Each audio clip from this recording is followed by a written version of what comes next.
Ассалаумағалейкум, құрметті көрермендерім. Баршаңызға қайырлы күн.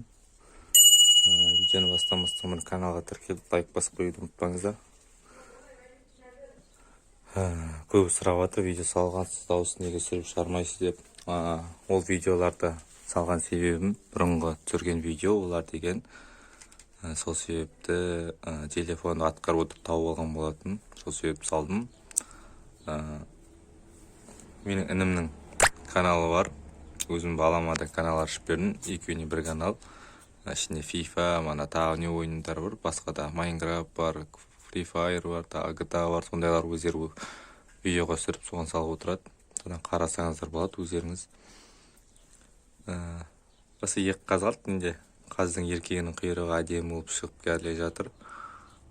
Жақсы болып келе жатыр. Кішкенелер арықтаған. Бұларға шемді көп беріп жатқан жоқпын дейді. Мен жоқта үйде адамдар қарайды. Шемді көп бермеген. Жұмыртқа туу үшін күніне бір жұмыртқа алып тұрамыз дейді. Сол айтайын дегенім. Көбі сұрап отыр, неге видеоға сөйлеп сүрмейсіз деп.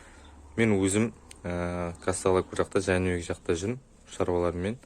Оларды видеоға сүріп, қол түсіретін ешкімнің уақыты жоқ. Сөйлеп сүретін, сол себепті өзім қолым бір-екіне келіп кеттім. Осында қаралуға, больница қаралуға. Сол себепті мен сіздерге қазір видеоға түсіріп жатқан жайым бар.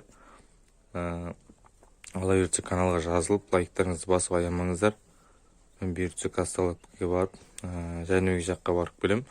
Шаруаларым бұйыртса біткеннен кейін мен сіздерге тауға келіп, видеоға түсіріп, сіздерге көрсететін боламын. Әзірге видео болса, келесі видеода көріскенше сау саламатта болыңыздар.